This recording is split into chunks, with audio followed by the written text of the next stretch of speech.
One thing I know, two things for certain, my sisters are never picking a Discomfort movie for me to watch again.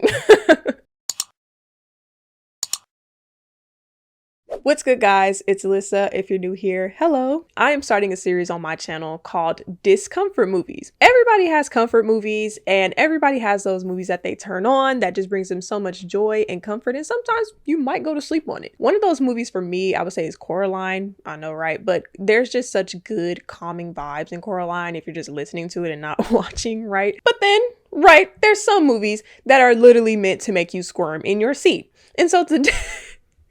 And so the movie we're going to be talking about today, the Discomfort movie that we're going to be talking about today, is The Strange Thing About the Johnsons.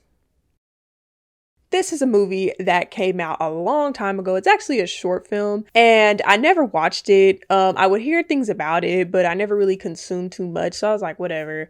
I decided to watch it.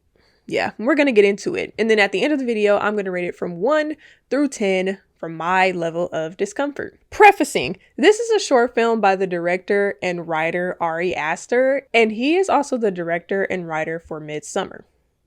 Do with that information what you will. I have seen Midsommar. I should have known what I was getting into when I watched this short film. Let's get right into it. I do want to say trigger warning for the subject matter of this movie. There is things that deal with family stuff, family doing things with each other, and essay and things like that. So if you are sensitive to those topics, viewer discretion is advised. Let's get into the movie.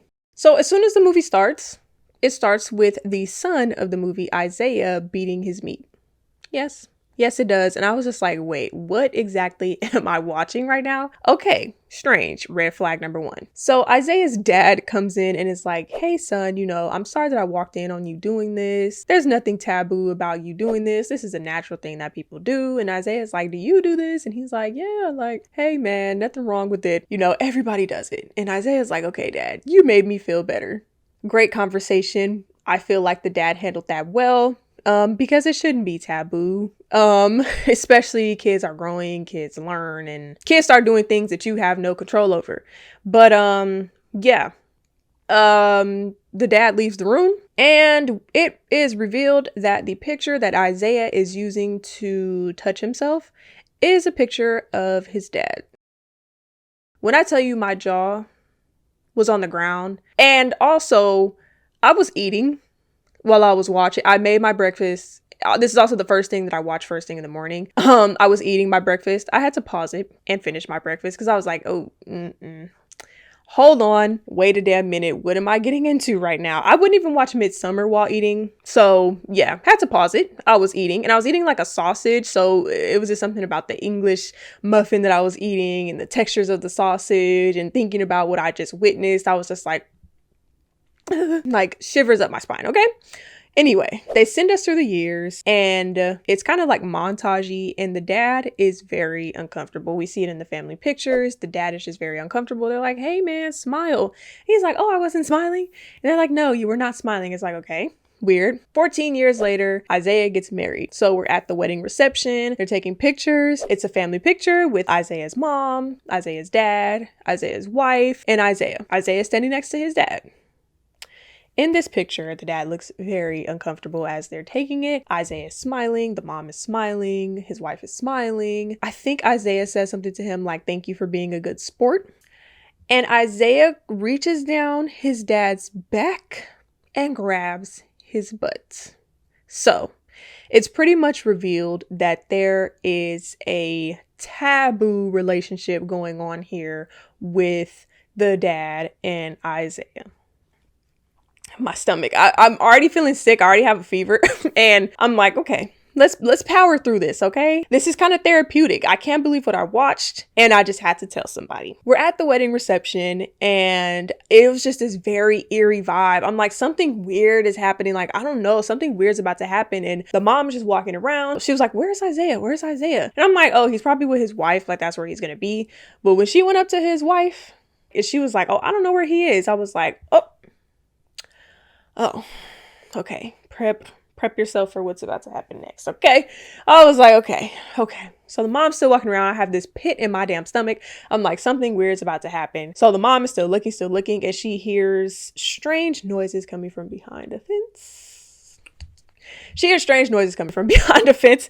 And she looks through a hole. And she finds the dad being very uncomfortable in this situation, and her son Isaiah is doing inappropriate things to her husband. I know that, in this dynamic, it may be like, he's the dad. Why isn't he doing anything about this?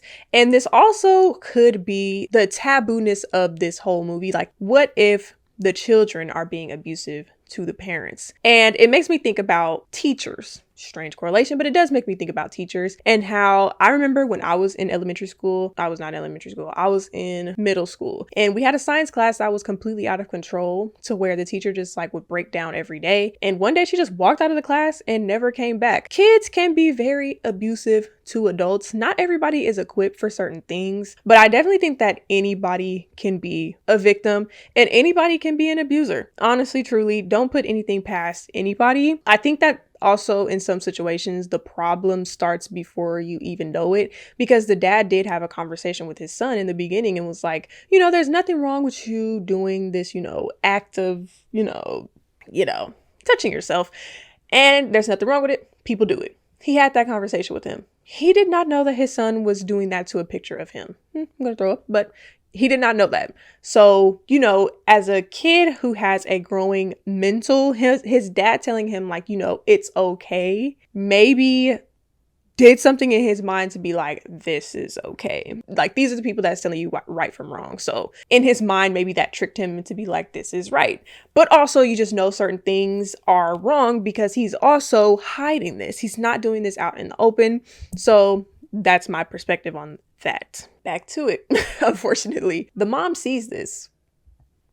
The mom is completely spooked. I'm literally shocked that she did not throw up, because that would have been vomit city. That was completely horrible. And as a mom, imagine seeing something like that. Don't imagine that. Do not imagine that. Take that back. Think about rainbows. Think about unicorns. Thank you. Yeah, so she just kind of ate it, walked off, and entertained the reception after that. We get another time skip, and the mom is definitely spooked at what she saw. And I'm assuming that she didn't reveal that she knows what happened. So they're back at home. This is the mom and the dad's house. And it's revealed that the dad is actually an author and he writes books. And this is kind of a peek into, honestly, his mental, because one of his book names was How I Learned to Breathe. And I feel like he writes these books to kind of like in a therapeutic way, to like express his feelings without exactly saying specifically what's happening in his life. So he's in his study and we see that he's typing something up. In it says that they're both in the wrong. It's like, I guess it's like, I don't know. I don't feel like they both are, because I very much believe in there being a victim in a situation. And I do believe that the dad is a victim in this situation. And I think that it's just the dynamic of it being parent and child, that it's like, well, not child, he's a grown ass man now, but it being parent and son, that it's like skewing the perspective of like, he should be doing something about this. But some people are literally just abusive and some people are not. Some people have more of a victim mentality. Not in a negative way, that's not derogatory, but some people do have more of a victim mentality where they're not the type of person to speak up about their feelings. They're not the type of person to react in a crazy way when they're being disrespected, they're being abused and stuff like that. That's just, that just is what it is. So this is actually where it's kind of revealed that the dad is very fearful of his son, because he's typing, he's writing, and he hears footsteps. This could be anybody, right? Maybe, a lot of us have been in certain situations. You learn the footsteps of the people that are in your house and you hear certain things. It may be triggering because it's like, oh, that's who I think it is. So he kind of freezes up, and it is who he thinks it is. So he tries to hurry and close his laptop. And literally what he's writing is literally detailing the events that happens between him and his son. And it's literally Isaiah that's coming to the door. Oh my God. So he's literally just afraid that Isaiah will see what he wrote. The computer eventually does end up turning off. He's able to hide it really fast. And I believe Isaiah calls him down to dinner. So now we're at the dinner table. And this is where we see the dynamic between Isaiah, his dad, and his mom. They're eating dinner, and I don't know what it is because they're eating mashed potatoes. Mashed potatoes, it's very effective at making a situation very gross. I love mashed potatoes. I will eat mashed potatoes whenever it's in front of me, but I'm thinking about like Scary Movie 2, this movie. I don't know. It's just something very effective about mashed potatoes that makes it like really nasty when they scoop it and plop it on the plate. It's just like cafeteria food. I don't know. It just makes it really disgusting, and it really is an effective way to make you feel icky. So they were eating mashed potatoes and I was like, oh my God, something is making my stomach feel sick. I don't know what it was. If it was like bread or something like that, but Isaiah got it specifically for his dad. So his dad is just like, I don't want to eat this bread right now. And Isaiah is like, you're going to eat this bread. Like, I got it for you, Dad. You're going to eat this bread. And he's like, I don't want, like, I'll have one later. Like, I don't want to eat this bread right now. So Isaiah is pretty much offended because his dad is not taking what he gave to him.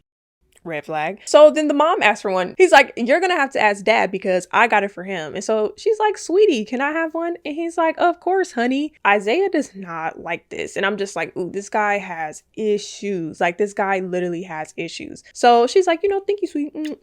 And they're rubbing hands. They're being intimate because they're married. They're a married couple. Isaiah's literally dead staring them like, they're just, having a moment. We pan the camera down under the table.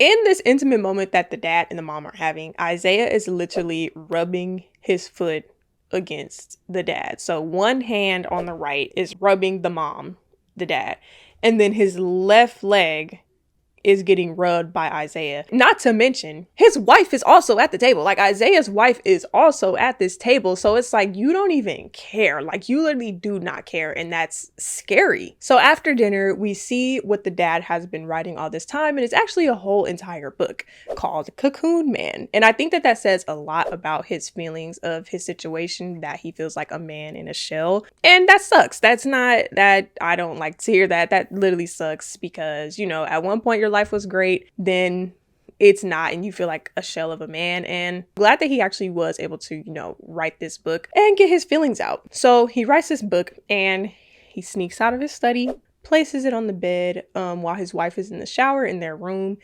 And I was like, oh my God, he just has this out in the open. I feel uncomfortable about that. But then he comes back and puts it under the pillow. I'm like, cool. Leaves the room.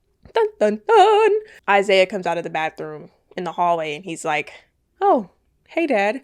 Dad, that toilet's not working. Something was working. The toilet's not working. So I'm gonna use the bathroom in your room. The dad's like, wait, your mom's in the shower. Like, don't go in there. He's like, no, I can wait. So Isaiah goes in the room. The dad is spooked. So he goes into his study. So it's ominous. It's scary. His dad is just sitting in his study, just waiting on something, right? He's literally facing the door, I believe. Here comes the footsteps again. And he's like, oh my God. I'm like, oh my God. Because he literally just left a tell-all book on the bed. And I'm just like, I'm fingers crossed Isaiah did not find this. But of course, the door creeps open and it's Isaiah holding the tell-all book. Oh my God. So Isaiah comes in the room with the book and he's like, don't look scared. It's like, dude, I'm horrified right now. Do you know what's in that book? I'm horrified. How am I not supposed to look scared? Like, what are you talking about? Then he's being snarky and he's like, for a poet, I expected more eloquence, and slams the book on the table. And I'm like, oh God, this guy sucks. Like, this guy really sucks. And unfortunately, the dad immediately apologizes for even like writing it. And Isaiah is not accepting his apology. And he just looks really hurt. Okay. Then Isaiah tells him, he's like, I love you, Dad, but you're making it so hard. It's like, what? Oh my, like, Isaiah sucks. And it's just like, the more and more this movie is going on, mind you, this movie is like 30 minutes. It's a short film. I'm just like, you see so much in this movie and you're able to see Isaiah's personality in such a short amount of time. And it's just like, oh my God, what would I do if I raised such a freaking loser? Like, oh. So he takes the Cocoon Man book, which is the tell-all, and threatens to burn it. And he's like, if I see any more copies of this book, you don't even want to know what's going to happen next. And I'm just like, boy, what? Like, okay. He even said it's going to be more than a slap on the wrist. It's like, so now you're giving out the punishments? It's crazy. So the dad goes to his computer and permanently deletes the file, unfortunately. There's another time skip, and I actually have no idea how much time has passed at this point, but they're partying it up. They're at a party. I believe this is New Year's. Yeah, it's New Year's. So they're at a New Year's party. I have no idea how much time has skipped because at the wedding, it was still like sunny outside. It wasn't winter. Not sure what city they live in because a lot of cities, you know, don't have cold winters, but it's New Year's, it's winter, and Isaiah is sharing a New Year's kiss with his wife, and he's staring at his dad the whole time. And his dad is just looking just so defeated and hurt, and it just really sucks to see that. And for some reason, this like pisses Isaiah off. I'm sorry. I'm sorry. This is probably not meant to be funny, but this part actually made me laugh because Isaiah is just so pathetic to me. Isaiah's wife is literally saying her goodbyes to everybody. She's like, oh, you know, see you guys, da, da, da. And Isaiah is just looming in the corner. It's like, dude, what are you mad about? And she's just like, you know, bye everybody. They walk out. This guy punches the wall. And she's like, what? Because she can't see him. She's like, what the heck was that? So she literally just peeks her head through the doorway. And what does he say? He said, he literally punches the wall, shatters the glass. And so his wife is just staring at him. And he's like, you know what? I'm just going to stay here and help them clean up. And she's like, what?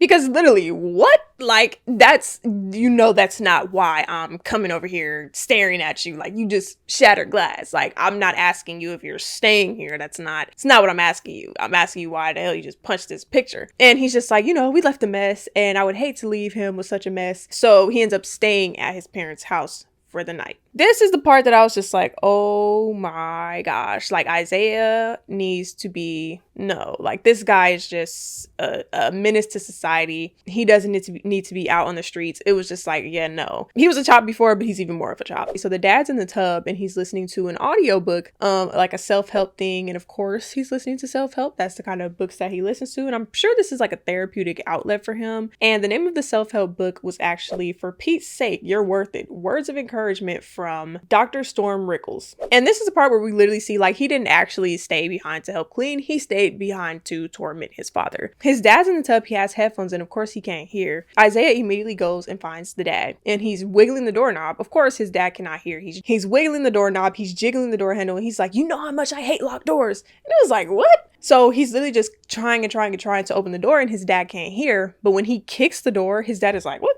the heck was that? So he takes off his headphones. This part was like really like my heart was racing. Takes off his headphones, kicks it again. I'm like, oh my God. Kicks it. The door swings open. The door is completely broken and we don't see what happens. Thank God. Thank God. Didn't want to see that. Sometimes you don't need to see what's happening for the message to be conveyed. And I feel like sometimes a lot of people think that's the case. And it's like, no, actually the mystery is what makes it uneasy. Because it's just like, yeah, horrible things are happening in that bathroom. All you hear is the dad really screaming. And I'm like, where is the mom? Because that's kind of crazy that he is like blatantly doing this now. Like he's not hiding it. And I'm not sure if the mom knows, like he's literally blatantly doing this out in the open. I'm sure the mom is home. So I was just like, wow, he's getting really bold. Oh, there's the mom. Situation's over. We cut back to Isaiah and the dad in the bathroom. Isaiah comes out of the bathtub literally fully clothed and soaked. And I'm just like, oh, is you cool? Like, what are you doing? What is happening right now? Like, all he did was like pull his pants out, but he literally had his whole NYE outfit on. And I was just like, this guy is absolutely bonkers insane. Like, who does something like this? Just like no thought behind anything. So maybe we missed some things. I don't know, because literally the mom was in the room pretending like she didn't know what was happening and just like turned the TV volume up while this was happening. That's unfortunate. So she didn't really do anything about it. And so time passes by again and it's the night of this happening and the dad is literally just staring. They're in bed and he's staring at the back of the wife's head while she's sleeping. They're like, he's facing her, she's facing the opposite direction. So like her back is to him. So he's literally like staring at her in like sadness because it's like, I know you can hear that. Like, I know that you heard that. So she's not even looking at him and she's like literally dead staring at the wall. And it was just unfortunate. That was just really sad. So I don't know if it was the next morning, but time had passed or whatever. The dad tries again. He's at the stairs. He's trying to sneak out with his tell-all book, which shows us that there actually were multiple copies. I actually love that for him because it's like, if he didn't have that book, then what? So he tries to sneak out, this time out the front door, but of course, unfortunately, Isaiah catches him in broad daylight, by the way. This is like morning time. It's not nighttime. It's daytime. Isaiah says, are you trying to make me upset? just everything he does just gets on my nerves. Like, I hated Isaiah in this whole movie. I couldn't believe it. I can't believe it, actually. One, in this scene, I'm just like, Isaiah, what are you doing? Like, you couldn't even see him, but as I was looking, I found him because he also stands up later. Like, he was really hiding in the shadows like he was Batman or something. I'm like, you're really trying to be like this ominous, looming, dark figure. And it's like, you do that anyway without even having to do all this. Like, you have so much audacity. You're so audacious that it's crazy, okay? So the whole time, he's really just gaslighting him, and he said, I went too far last night and I apologize. Am I alone here? Am I just this abusive monster? Yes. There's nothing else I have to say to that. Yes. So they're arguing back and forth. They're just going back and forth, back and forth, and back and forth. Honestly, it wasn't really a back and forth. Isaiah was doing most of the talking, but he said something like, it takes two to tango. Why did I literally just feel like, as I was saying that, oh my God. And he says that he's accepted what they have, implying that the dad is just as guilty. Saying that he never gave them a chance, and that how could he sleep next to that disgusting cold bitch? His mom, like, he literally hates his mom, and it's so unfortunate to see. It's so sad because I literally actually just made a video on like abusers and how the worst thing for them is being disliked. Like, they will literally put on a good face in front of everybody, and if anybody clears a smoke screen, it is the worst thing for them. Like, they literally hate being disliked, but it's like, you're so unlikable. It's crazy. Like, they will literally know what's wrong and not do the right things. They know what they're doing is wrong, but then they will put on an act in front of everybody, making it seem like they're doing the right stuff. But it's like, you're actually doing all the wrong shit, and you just like, you're putting on an act in front of everybody. But it's like, some people will clock that and they hate that. So back to the argument, he's like, you can sleep next to that disgusting B word in that loveless bed. And it's like, sure, maybe their marriage is loveless now because they have a lot going on. I need to stop touching my hair. They have a lot going on. Also, when you have a huge hand on why the dad has not been the same. So when Isaiah gets done with his speech, the dad is just like, blah, blah, blah. He doesn't say that.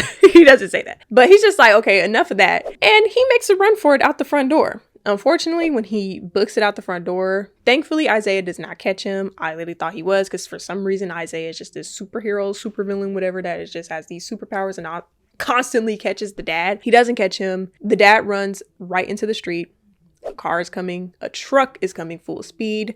And unfortunately, the dad is hit by a truck, with the Cocoon Man book in his hands. Isaiah obviously is hurt by this. He goes out running. He grabs his dad and is just like, oh my God, no. The mom sees this. She comes out. She's hurt. Isaiah immediately yells at her. It's like, move. He's like, call 911, call an ambulance. Of course, yes, she should have called an ambulance, but that is her husband. Like, of course she did not want to see that. Unfortunately, the dad does pass away. And time skip, we're at his funeral. And the craziest thing, this is where I realized that the dad's name was Sidney Johnson. They literally showed his books at the beginning of the movie, and I don't know why I didn't clock that then, but when they showed, like, you know, his name and stuff at the funeral, I was like, the dad's name was Sidney all this time? I didn't realize. They're at the funeral. The mom is mute. People are coming up to her and they're like, you know, my condolences, my condolences. She just doesn't have nothing to say.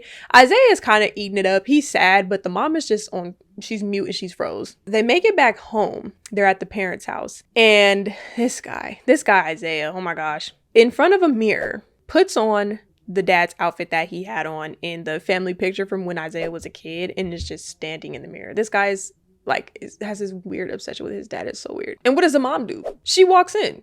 He's like, how long have you been standing there?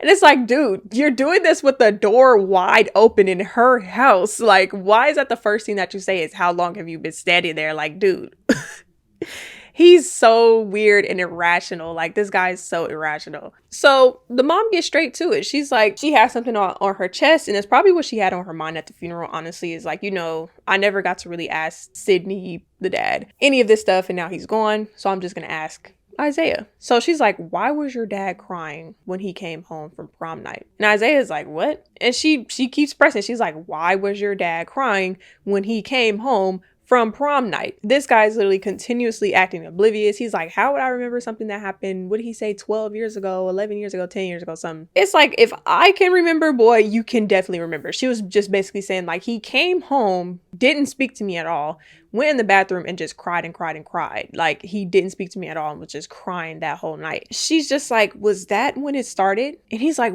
what you're accusing me of right now? If you could hear yourself, you would feel so stupid by saying that. And it's like, dude, oh my God. Oh my God. It was just like, I just want to like, oh my God, this guy, like, he was just getting on my nerves. Like, are you crazy? Yes, the answer is yes. Isaiah says to his mom, he's like, you're emotional right now and we're not in our right minds. And it's like, no, I'm very much in my right mind and I'm asking you and you need to answer me correctly. So he specifically says, I think it's ugly what you're implying. And I think that you would agree if you could hear yourself. And it's like, actually, I'm not implying anything. I haven't actually said anything. So it's like, what are you implying? You're actually snitching on yourself right now because I haven't specifically said anything. But then it's also thinking back right now, it's like, she literally heard that. You literally did that in her house, the bathtub scene. Like, she knows. Like, of course, nobody said anything when that happened. So that did let him off kind of scot-free to be like, well, you didn't say anything. So, you know, but he's also just an abuser and manipulative. So he's definitely gaslighting her in this situation to make her feel like she's going crazy. But it's like, I've seen it with my own eyes and heard it with my own ears on multiple occasions. So she just laughs and she calls him a monster, which he is, and starts blaming him for the dad's death. So of course, Isaiah does not like to hear that, but the mom starts to slap him. Of course, he does not like this woman, so he hits her back. And that really set him off. They legitimately like start tussling. Like, they were literally fighting tooth and nail. There had to be a clear winner coming out of this. He punches her in the face, pushes her really hard. She starts clawing at his eyes, like clawing into his eyes so he can't see anything. This guy gets a hold of her, brings her to the fire, and is like about to put her in that fire. And I was just like, oh my God, knowing this writer and this director, I'm about to see something crazy. Like, I was so scared. I was like, I'm about to see something crazy right now. Thank God I ate my breakfast, but nothing happened. She grabs the little fireplace tools. I don't know what those things are called. The pokey thing, you know, when you move the coals in the wood with. She grabs that. I think she like hits him with it. So he gets off of her and she just keeps going, hitting him with that. Yeah, so she was the clear winner in the end of that whole tussle. So the movie pretty much ends with the mom sobbing, crying. Of course, this is a short film, but we saw a lot. We got to the nitty gritty in this movie. She's crying. She grabs the Cocoon Man book. She throws that shit into the fire. So from 1 through 10, my discomfort levels for the movie The Strange Things About the Johnsons, honestly, that shit is getting a 10. I'm gonna go wash my eyes out with bleach now. Anyway, you probably didn't enjoy this video. Oh my God. I always say, I hope you all enjoyed this video. No. If you would like to keep up with me outside of YouTube, you can follow me on Instagram, TikTok, Twitter. All that stuff is always in my description box down below. And if you made it to the end of this video, make sure you give this video a big thumbs up. Make sure you subscribe to my channel and make sure you hit the notification bell to stay up to date with posts and uploads from me. But for now, I hope you guys have a great rest of your week and I will see you guys in my next video. Please give me more recommendations on discomfort movies as well. But that's all I have for now. Peace.